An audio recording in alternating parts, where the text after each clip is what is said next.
तसव्वुर करें एक ऐसी दुनिया का जहां हर तरफ गुनाह, शिर्क और नाफरमानी का राज हो।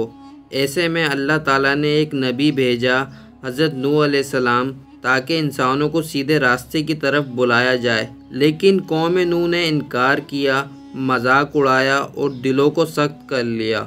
अल्लाह ताला ने हज़रत नूह अलैहिस्सलाम को हुक्म दिया कि एक अजीम कश्ती बनाएं, वो कश्ती जो सिर्फ़ ईमान वालों को बचाएगी।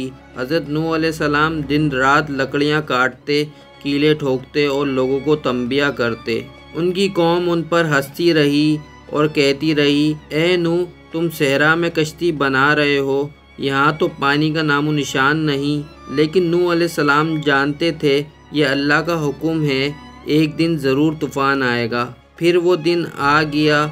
आसमान से मूसलाधार बारिश, ज़मीन से पानी का उबाल, हर तरफ से सैलाब ने घेर लिया।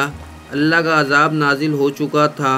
नूह अलैहिस्सलाम ने अपने मानने वालों को कश्ती में सवार किया और हर जानवर के जोड़े को भी साथ रखा। लेकिन इनका बेटा वो एक पहाड़ पर चढ़ गया और कहा, मैं ख़ुद को बचा लूँगा। हज़रत नूह अलैहिस्सलाम ने कहा, आज अल्लाह के अजाब से कोई नहीं बच सकता सिवाय इसके जिस पर रब रहम करे। पानी पहाड़ों से बुलंद हो गया। हर काफिर, हर नाफरमान गर्क हो गया। हज़रत नूह अलैहिस्सलाम की कश्ती अल्लाह के हुक्म से पहाड़ों की लहरों पर तैरती रही। 40 दिन बाद जब ज़मीन ने पानी निगल लिया, आसमान से बारिश थम गई, कश्ती एक पहाड़ पर ठहर गई। ये कश्ती सिर्फ लकड़ी का जहाज़ नहीं थी, ये ईमान, सब्र और अल्लाह पर भरोसे की अलामत थी। नूह अलैहिस्सलाम का पैगाम आज भी ज़िंदा है।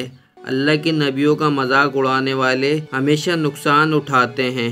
निजात सिर्फ ईमान, सब्र और अल्लाह की इताअत में है। अगर आपको हज़रत नूह अलैहिस्सलाम का ये ईमान अफरोज़ वाक़या पसंद आया हो तो वीडियो को लाइक और चैनल को सब्सक्राइब ज़रूर करें।